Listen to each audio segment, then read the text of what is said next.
Hello, everyone. Well, fancy meeting you here. I know it's been all of 6 minutes since we last talked to each other. I have a full cup of water now. It's great. Yep.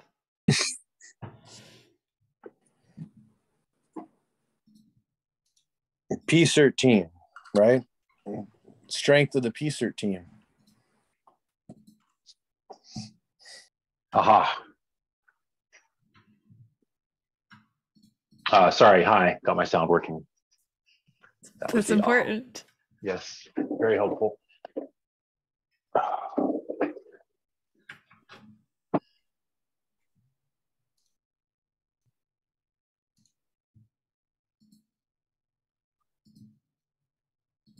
If it's still soon enough, what's the raccoon for?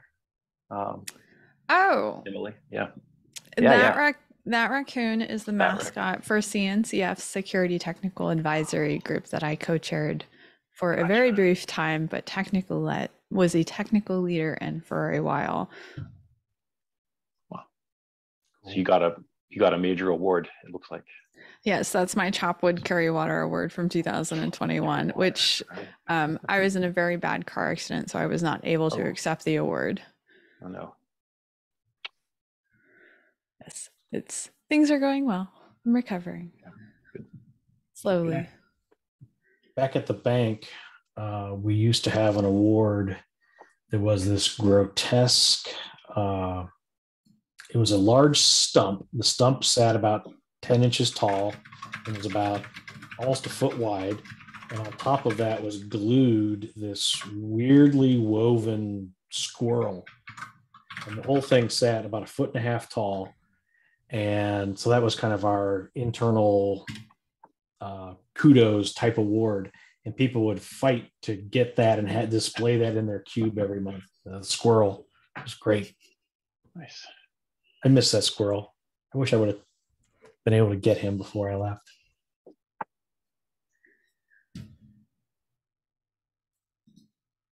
Is this everyone for today's call? Well, I suspect. Yeah, with Vicky especially changing sure. roles, I don't think she's going to be around too much. Okay, so what still needs done to bring this one over the finish line? Because not to brag, but group 1 is done.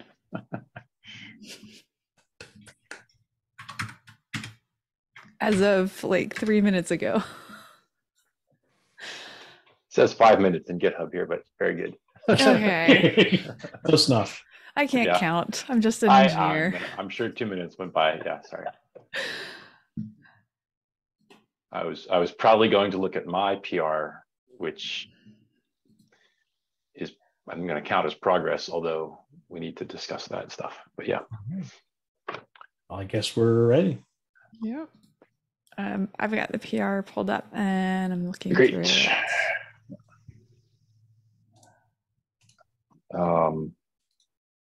Oh, sorry. Do you want? Shall you share? Should I share? Does anyone care? If you don't mind, I do not generally share my screen because of how embarrassing my tabs are for the amount that are open. I did some tab hygiene. I will dare to share this group of tabs. Hang on. I did mine this morning and I closed out 50 tabs I wasn't using. Usually the new year happens and then I just kill everything. I've had some PC problems, so I'm trying to help conserve memory. I literally addressed my tab problem by purchasing memory. And it was the cheapest option by far over time. Is it possible I don't have sharing powers? Oh no, I'm sorry. I'm just bad. Okay, hang on. It's the green button. Yeah. I used to know Zoom. But... All right, I'm sharing a lot of tabs, which are probably all related to OpenSSF-SIRT. At least I hope they are. This is, sorry, I'll do this. Well, so I finally just went in, edited up the. I like that view. How can I get that view? Yeah, I was just thinking the same thing. Oh, what's that? Much better than my crappy view that does it all in line. Oh, I don't know. I like that. Click on the buttons and it mostly works. Learn some Git commands. I learned Git stuff the hard way by lots of trial and error, and I'm not an expert. Anyway, Certainly not rich diff. I mostly went through this from memory, having recently read the one or two other docs we've been working on that were Google Docs. I did not double check. Everything that was already in here got rearranged or summarized. I didn't delete anything material. I did reduce some number of words. I did not carefully go through our other Google Doc or two and carefully integrate those, but I wanted to have something to at least get moving with today. That's roughly where things are. Probably easier to look at. Well, I can somewhere there's a button, I'm sure, to look at the new doc. Or not. No, I want the link. Oh. Wow, rich diff. Okay, like I said, I'm not a Git or GitHub expert. Is there a show me the new doc? Not final, place? unless you have it on your own repo. I do. We would see the final file because it's already merged on yours. Sure thing. Hang on. Unless I think we view the branch directly, but shows you how much I know about GitHub. It's all right. I will search for. I did learn how to pin my repositories, but there it is.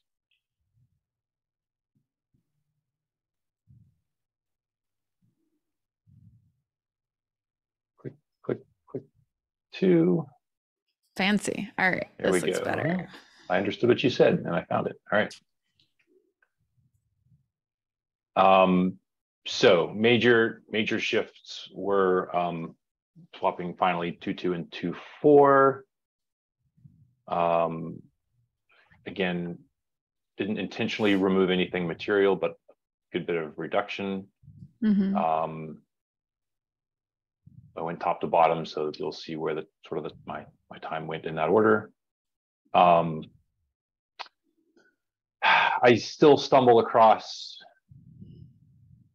I don't know what to say, dependency, interrelationships of services, staffing, engagement, criteria, and resource estimates. They're hard to separate out unless we just pick something or some boundaries somewhere. Please. It might be beneficial if you open a new tab and go to the section 1. We just went through and plugged in some timelines. Will do. Hang on.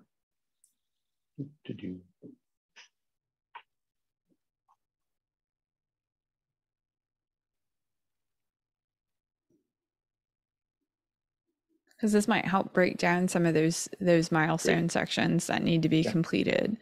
So we have defined deliverables. So what's going to end up existing as a result of that step or milestone. And then if you scroll down to the resource estimate, gone through and kind of outlined how long some of these things take. So like that one's the survey development.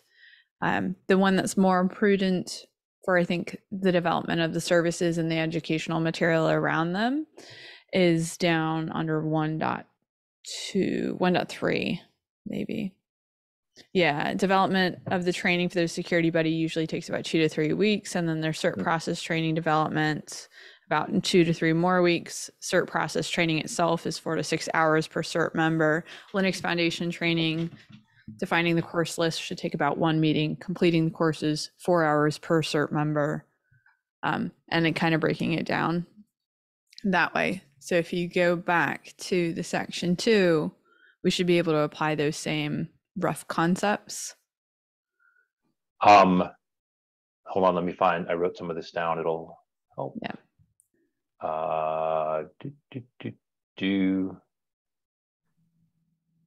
And I stopped writing here. Okay. Oh, I think, was it last week or the couple of weeks ago? Emily, I don't think you were present. It was me and Krob and Randall. There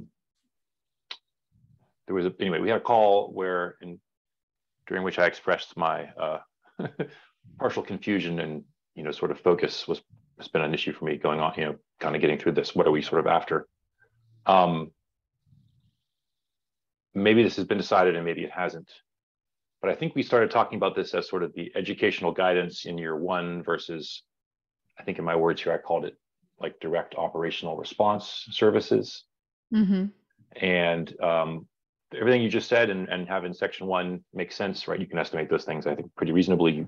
I have no argument with that way of doing things. And I don't know what the answer is to that, if we want to say, an incident happens, an event happens, and the SIRT will respond to that. A little bit trickier sort of staffing estimate. If we're not doing that in year one, that sort of solves the problem.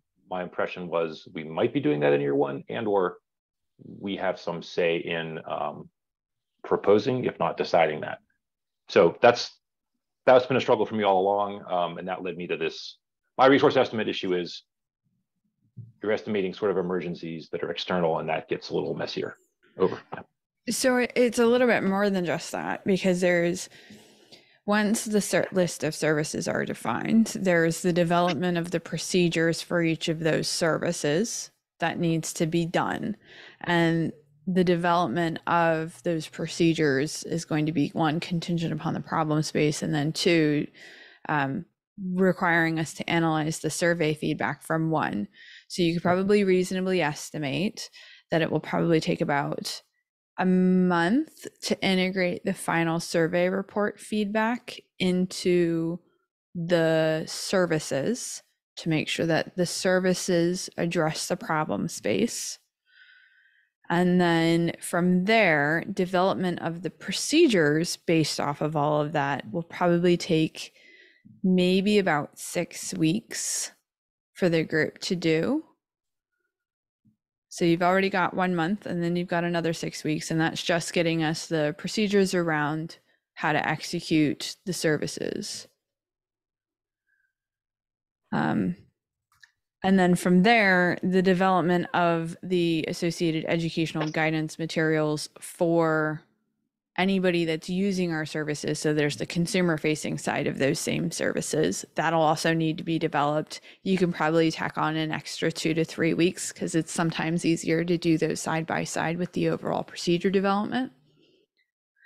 And then once those are in place, then there's the actual support of the incident. I think for us, it's reasonable to state that any incident should have no less than 3 responders, and probably no more than 7, depending on the complexity.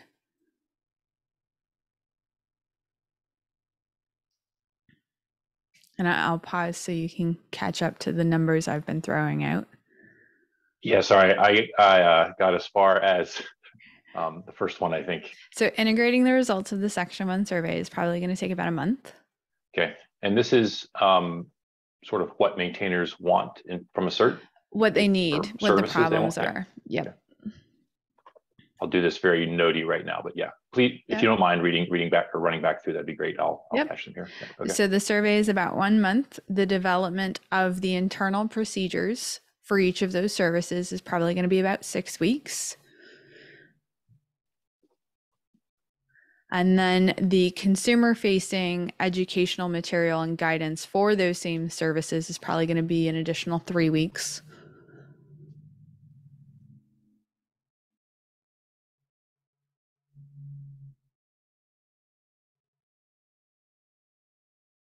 And then for supporting incidents, we should have a minimum of 3 incident responders with probably a maximum of 7 contingent upon the importance of the particular vulnerability or the level of effort. And those are not hard fixed. Is this, sorry, sort of on staff folks, or is this, sorry, Is this like per incident? So a thing happens per incident. Yeah. Oh, And the reason why I'm kind of centering around odd numbers, one is in case there's a dispute within the team, you can still have a majority. It's not split down the middle. For smaller incidents, having 3 people helps distribute that work a little bit more, particularly if they're in different time zones from where the open source project is. So hopefully you can get better breadth of coverage. And 3 at least gives you some semblance of diversity and opinion and expression associated with resolving whatever the incident is. And more than 7, I feel like you get into situations where you end up talking more than actually completing the tasking. I mean, realistically, managers can manage 6 to 8 individuals. So if you take that same kind of math and apply it to incident response. got it. Yeah, I'm okay. I'm pausing while I try to figure out. Again, I guess this sort of depends on what size and shape of incidents we expect.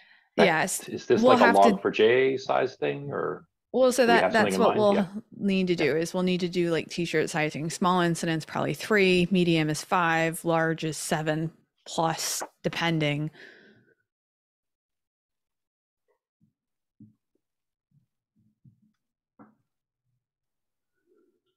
And that incident sizing will need to be developed as part of the CERT procedures to do that assessment, that intake assessment.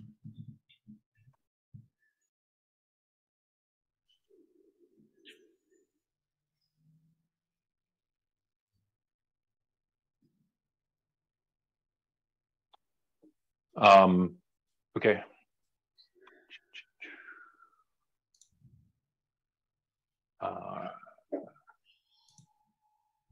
And I would, Oh, good. Sorry. Krob? Oh, No, go ahead, Emily.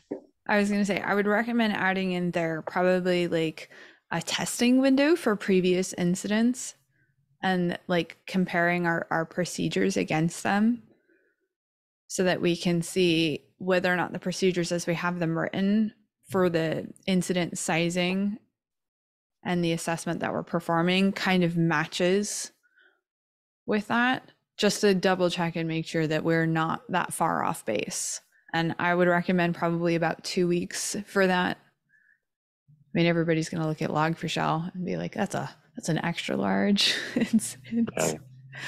But the actual work that the team might end up taking on is maybe minimal in those kinds of scenarios. So like that's part of the assessment process. So yeah, about 2 weeks for that.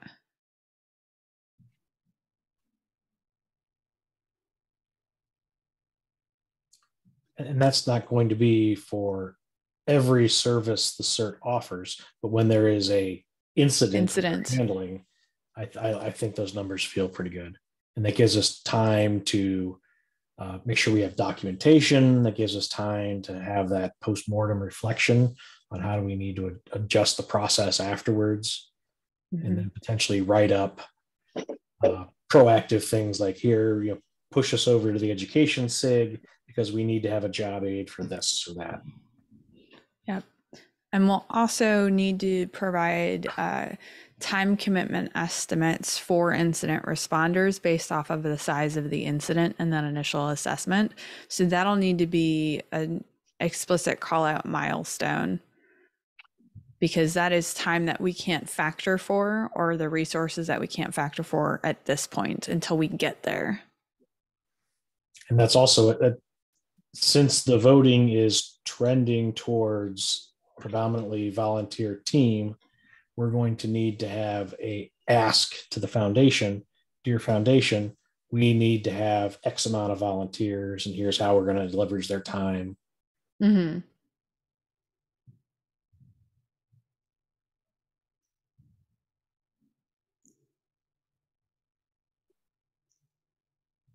Sorry, I was just looking below to see if I had.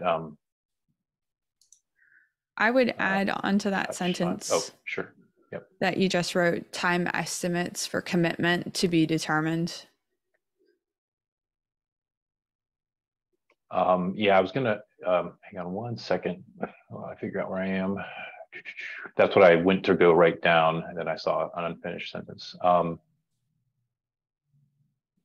Yeah, so case event incident-based resources are the thing we're talking about is, I guess, to be determined, right? Mm-hmm. And again, based on partly this, right? Okay. Yeah.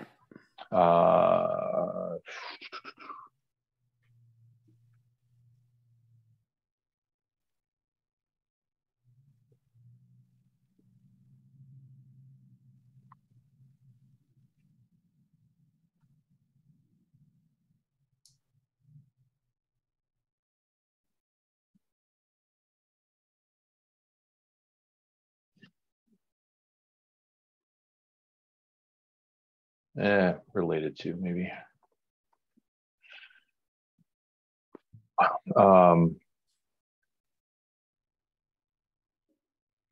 Because I can definitely see some of the smaller incidents only taking maybe about 6 hours.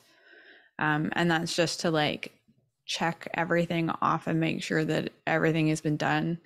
Because maybe the project's got their act together and it's more of just they need somebody else to reassure them that they've done everything that they can. Yeah. Whereas some of the larger ones, just hopefully not a month of work, because that would suck.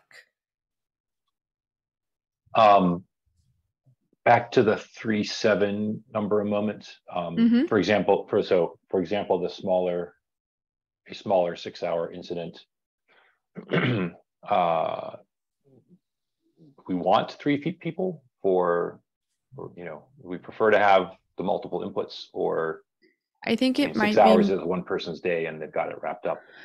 But any discussion there yet, I guess.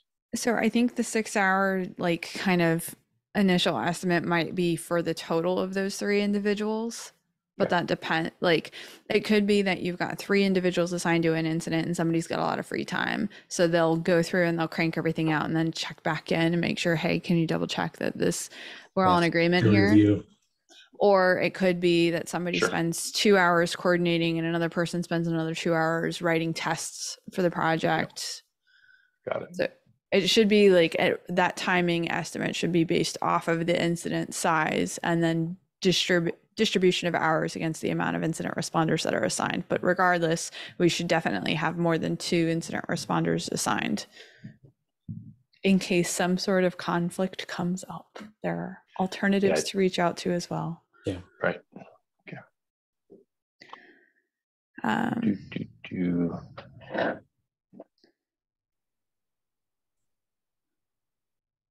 Can do this, which isn't going to really help much, but. Okay, so we've got the explanation, we've got a bunch of key steps and milestones with some resource and time estimates in there with stakeholders.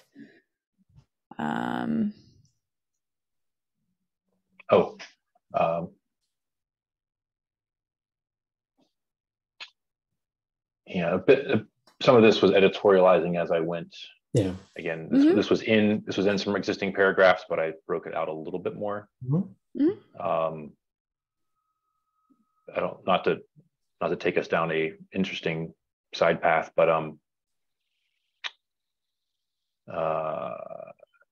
right, we're coordinating an event. Obviously, the software maintainer developers are a key stakeholder. The folks who found and reported the issue are users, community at large.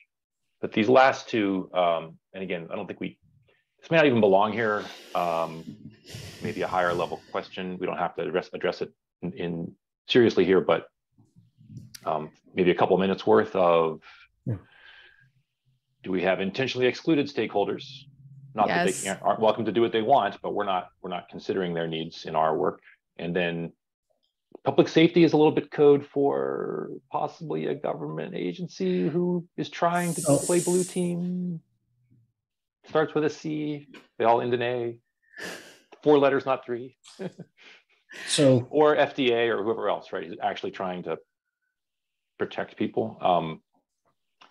I don't know where that lives in my previous world. That was a big thing. Obviously, they was our funding source for the most part. But I have comments, but I would like to hear Krab's assessment. Yeah, please. From my perspective, those are end consumers. While they may be very interested and have very valid reasons for their own desire to be involved in the process, they are not directly fixing the problem.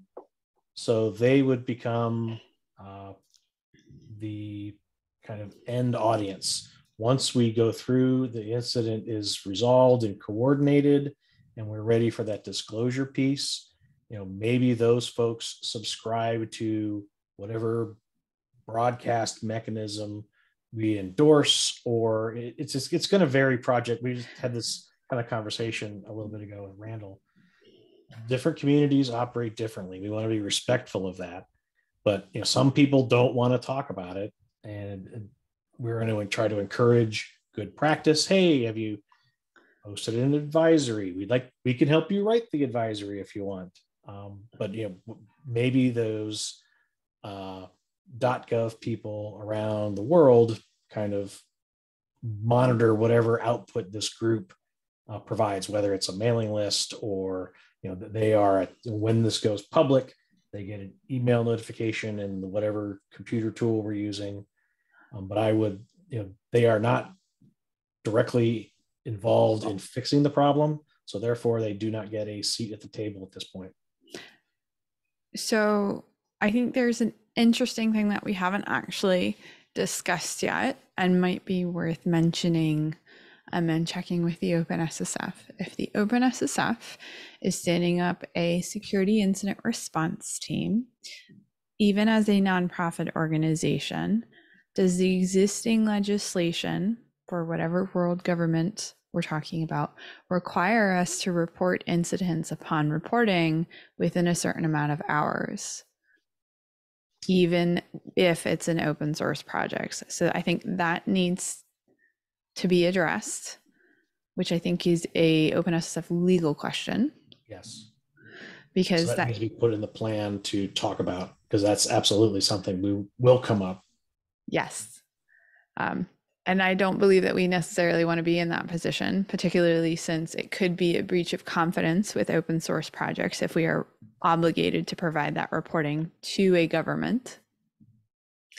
And then the next question, and Rob, you brought this up, is more around, we have not to date discussed an post-engagement mechanism for discussing the engagement. Yes. Such as a mailing list or a blog post or things of that nature. And if we are intending on doing that, one, we need to decide what format that takes. And then we also need to determine what support systems exist for that. If it's a blog, it's relatively easy. It's OpenSSF, marketing, outreach, coordination. If it's a mailing list, we can set that up as well and have people subscribe to it. But one of the problems that was discussed on the last call was around this lack of inter-silo communication across multiple communities and foundations and different open source projects. So whatever we come up with, we need to do a significant level of upfront effort in getting people enrolled and on that listing. And then as far as the people that we don't want to be stakeholders, I think you called it out, the bluest of blue teams. There are individuals that are very interested in vulnerabilities for their own ends and means, and that they are not the intended stakeholders of this group. Yeah, I was pretty confident that they were not. The question sort of is, we should be explicit. Do we say that somewhere? Yeah. I don't. We could just leave it off and make it, well, it's implicit. Yeah, sorry, go ahead. I'm not going to go out and talk to every bank on the planet every time we assist with getting an upstream package fixed. But if we had an RSS feed, a blog, an API, whatever, how we're communicating it, all those entities are welcome to subscribe once things are public. We can also, I would encourage them to. We can also take advantage of some existing open source projects for managing the vulnerability portions of this. GSD could potentially be a really good one for this, because I believe there's a subscription-based format for it. If there isn't, we can certainly put in a feature request for one. And we can leverage GSD as that mechanism for subscriber communications around disclosed vulnerabilities, or even suscepted ones, because that's how they're set up. If I put GSD before CVE, is that acceptable to this? If part of our practice, you should follow accepted vulnerability management practices. One of those practices is you get an identifier. Yep. It's important for us that that's our process. It's in our playbooks. And then, if our the end communication piece is GSD, great. If we get developers and we augment Vince, and the final step in the workflow is Vince barfs out an email or has an API people could tickle, great. We haven't talked about how we want to execute on that yet. And one should not preclude the use of the other. And that's especially important, because things that may be reported to us may not warrant a CVE, but they might be a security concern. And in those cases, GSD as the start of that workflow makes sense. But that may not be true in all cases. It may have started as a CVE. So there's all sorts of different things. We have a lot of research in this area that probably needs to be discovered. So that should be a time and a resource estimate that's called out, is what is the most appropriate communication medium as it integrates with the processes as we have defined them. And that might be slightly more extensive, because there's the initial research, then there's the trial of that thing and see how it fits. And I think that's going to be part of our rules of engagement as we work with different projects. How are you going to communicate this?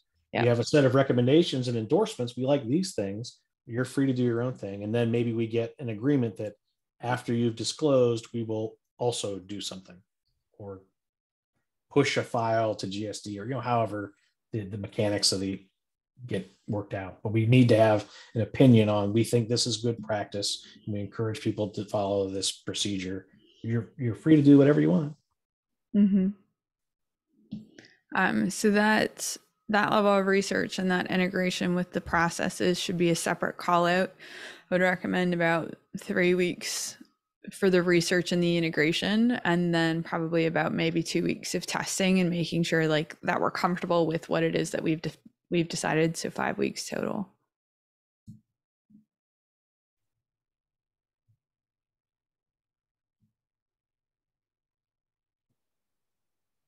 Assuming we make the right decision the first time. I'm confident we will go through a lot of trial and error. But that's okay. That's what iterating is. So the staffing model is still up for vote, and it looks like we'll have a decision maybe tomorrow. We've had a long time and no one touched it until today again. So yeah, tomorrow is the day. We can change in the future. And I'll say the sponsors are free to say, we don't like that, try again after we propose it. I kind of voted for one a few minutes ago, but I don't have that's okay. It's all what we want, right? I mean, or I don't know who the decision makers ultimately are, but I'm fine with not one, but we're going to go by group consensus. All right. And if people have until tomorrow to finish that vote, and just understand that in the future, we might decide to pivot, or when we go for a funding proposal, the sponsors may ask us to rewrite that. So if it's volunteer based. So that's what it's looking like. Yeah. So we'll get those numbers hopefully after tomorrow's meeting for an update to this. Yes. Okay. But we will be hiring some core staff. I'm going to propose a program manager to manage the execution of the plan, and then would potentially roll into kind of operations of the SIRT. So we will have some staff around, but they will not be predominant. They're not going to lean into staff for incident response so far.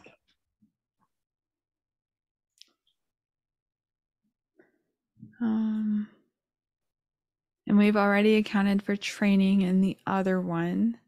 Mm-hmm.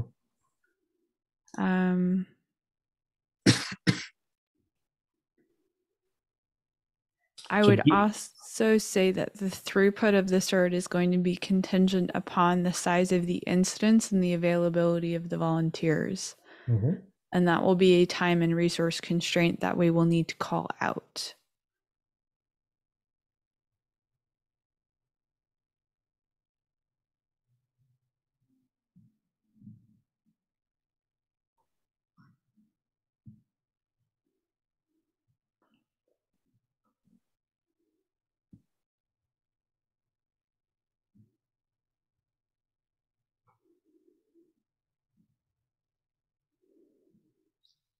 Have we also talked about this scenario where we have too many requests and they have to fall on the floor? Not yet.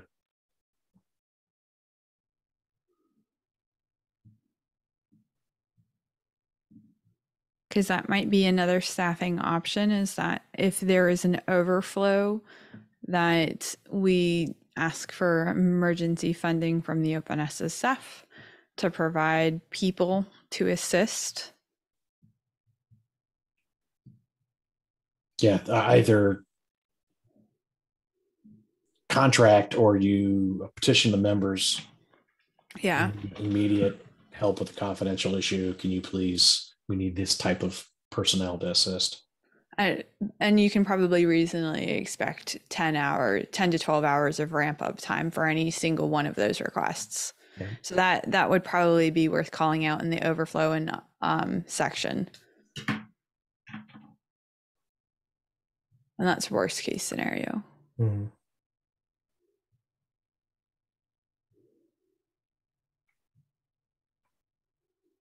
Oh, and maybe how this gets rolled out is we ask the membership to donate 2 people's worth of time for blah interval.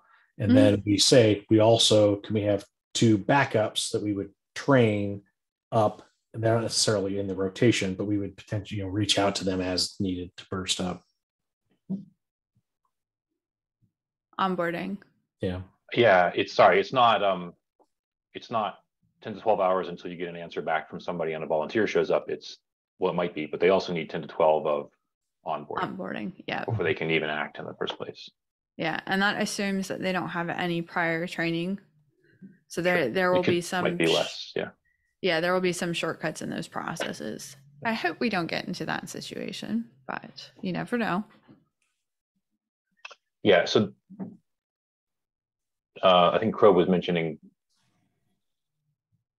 contracts and things, but my mind is more oriented around this. Well, I can't. There's a thing. Yeah, no, we I can't hire envision, someone in time. Yeah, I can't envision having a contractor on tap that has the right skills and contacts that the community would accept. So I wouldn't go that far. There are plenty of open source foundations that have contracts for audits with various red team organizations. So some of those skills have the potential to transfer, and it may be such that the OpenSSF sets up a pre-negotiated contract with those entities in the event that this is needed. I can't imagine that they'll do that preemptively. It might be one of those, like, something has happened and we really need this, so let's do it on the fly. But at least we've talked about it, and it's posterity because it's on YouTube now. That's right. That's forever. Until those servers fail. Yeah.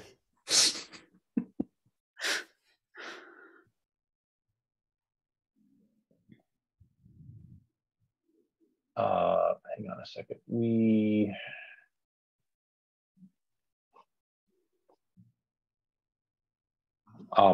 Again, not sure that it matters here, except that I went to write down a few stakeholders. Okay. Do we leave implicit or explicit that we're not. Here's the scenario. There's a big thing going on. A LF OpenSSF member organization gets a request to delay their response a little bit for, let's even call them legal and legitimate red team purposes.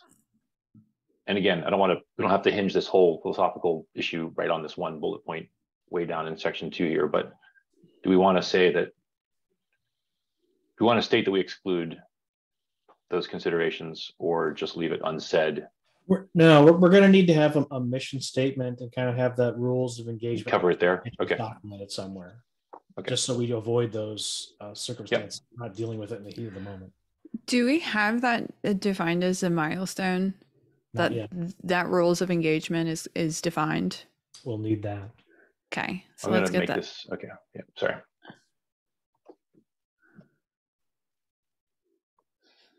This should probably come out of this doc, but I'm going to just save it for the moment.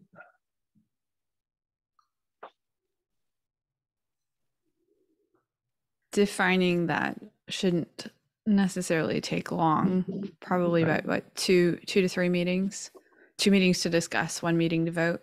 Yeah. 3 hours tops.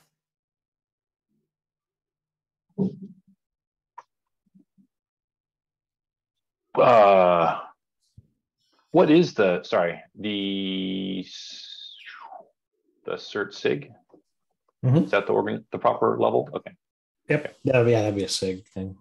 Yeah, got it. Okay, sorry. I'm settled there. I can take care of that edit. I would add in that the 3 hours of actually defining and writing that up so that we have the time commitment needed to complete. Got it.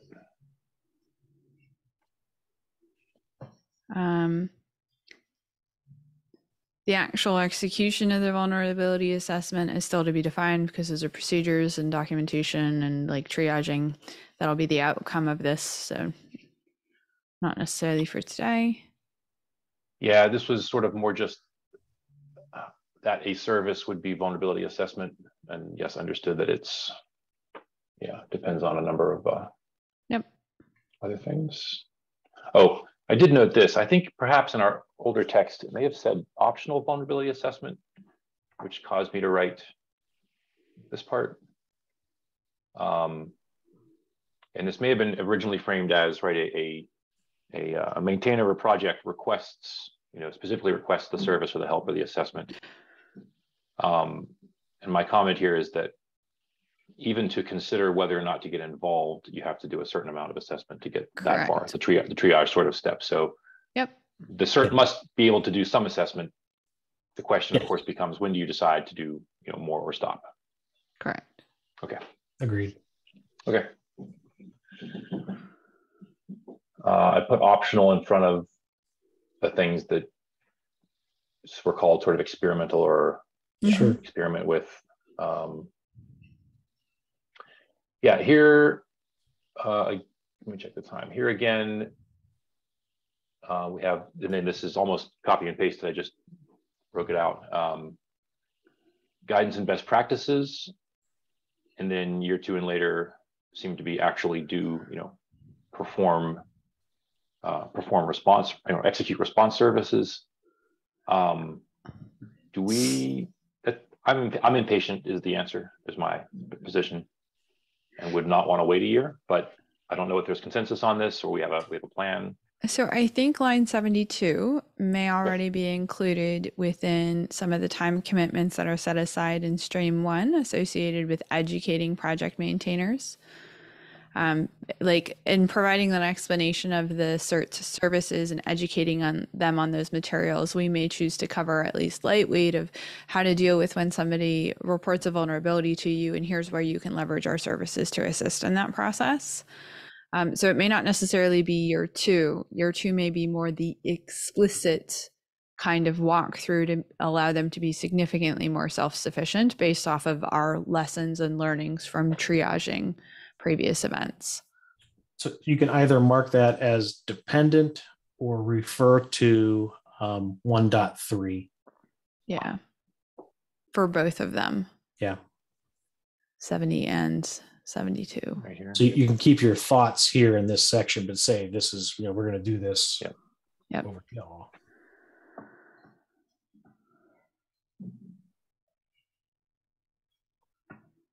I'll leave this for the moment.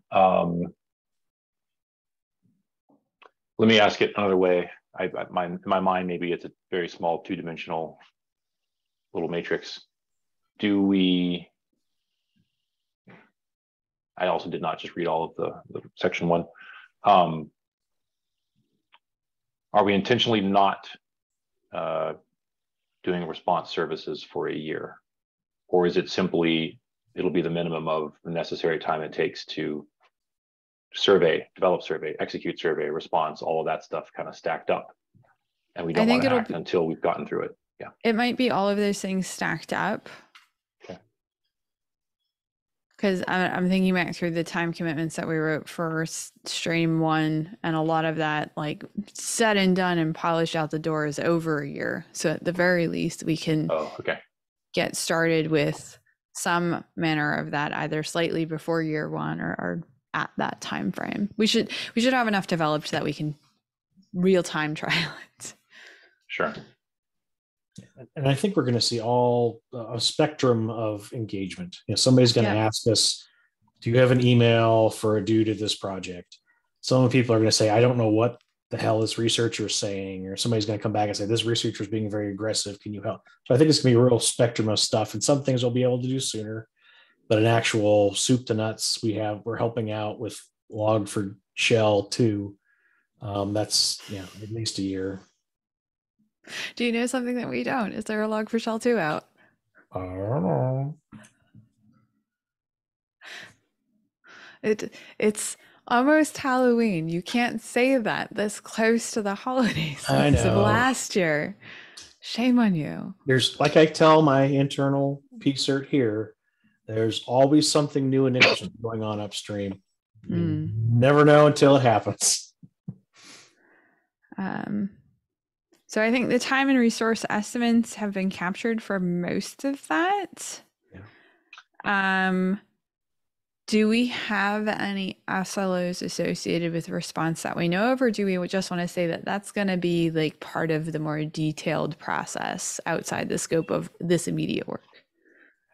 Okay. Yeah, especially with volunteers, I don't want to make any commitments to any timelines until we at least have gone through a couple of these and have more data. And even then, you're still volunteers. How am I going to hold, Scovetta accountable because Microsoft said he would be available, but he fell and broke his foot and he's in the hospital?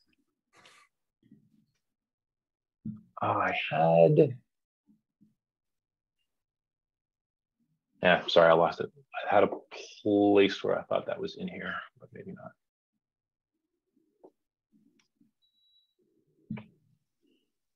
Oh, yeah, here, hang on. To do core services, no, engagement. So 2.4. Oh, sorry, continue. Sorry, just 15 seconds and let me flesh out my brain here.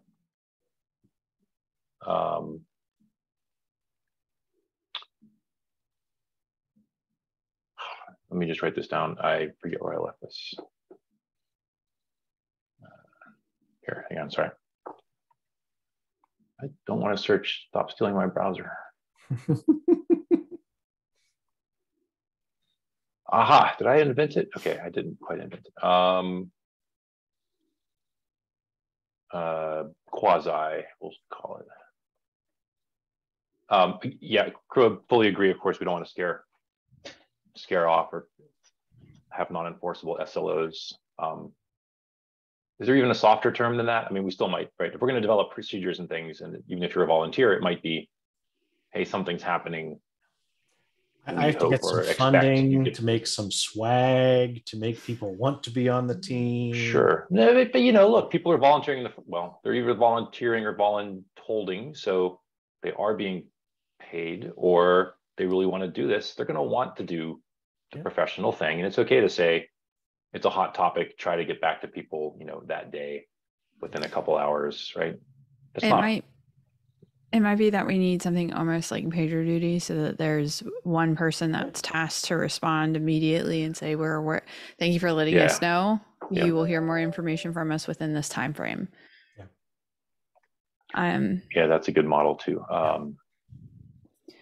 So 2.3 staffing requirements is going to be contingent upon the group's decision, so that should be updated tomorrow.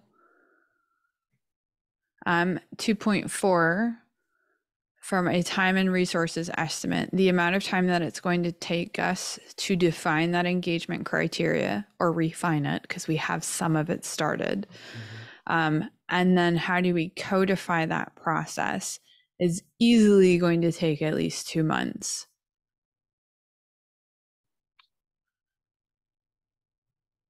I think that's.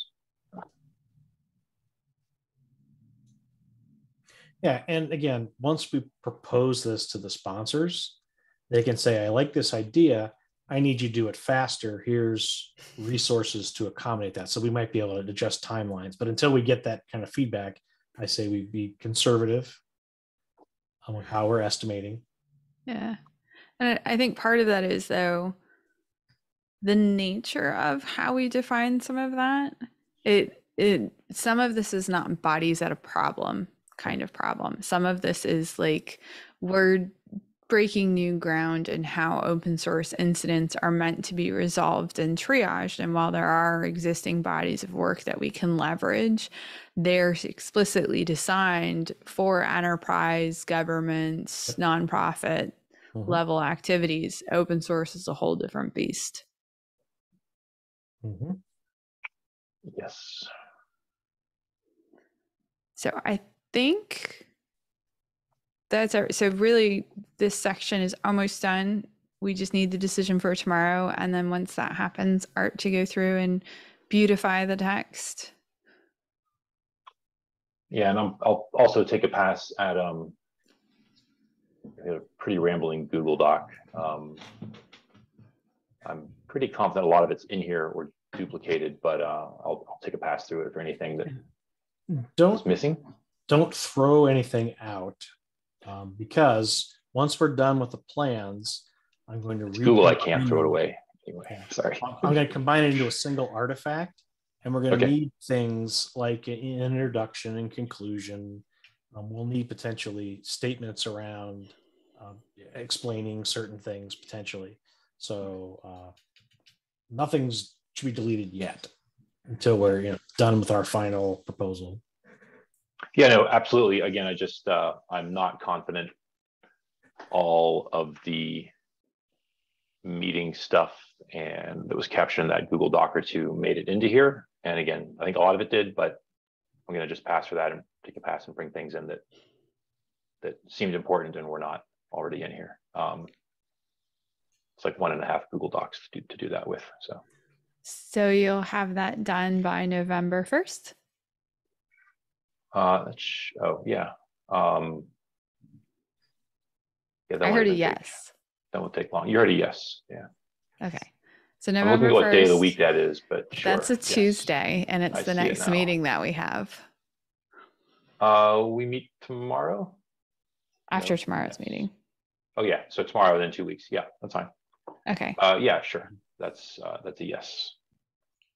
Agree. Oh, I have to do that stupid sign off. Can I just click sign off? Darn it. Come on. Help you me do it there. There it is. Okay, good. Yeah.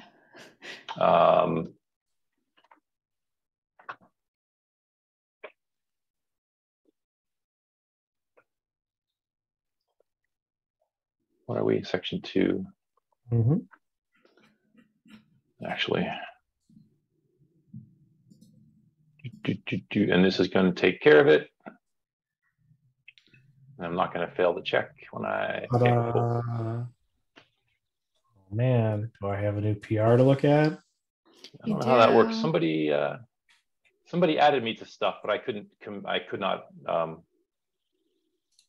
which is totally fine. I don't this process is fine with me. I don't think I can make changes more or less to the.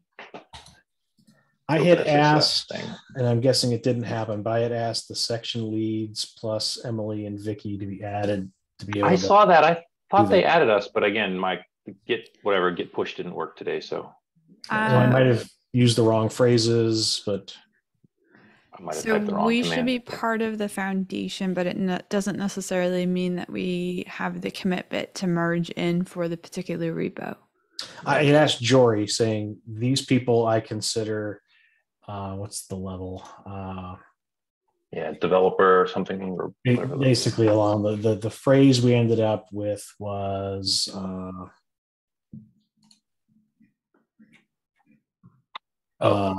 Perhaps this is the problem here. Oh. If it helps, I accepted that, too and late. I Sorry. still don't have the ability to merge. Okay. No. But Art should be able to find out if he goes to his PR, see if he can. Yeah, he has the merge button. Get there in a moment. Too fast. You're already there. Yeah, I saw that, Crab. I saw you merge it in. Well, all right, it's okay. So I'm happy to send it to my personal one and over, and if we get this made faster, that's fine. So no problem. Yeah, I can work with that. All right. Okay.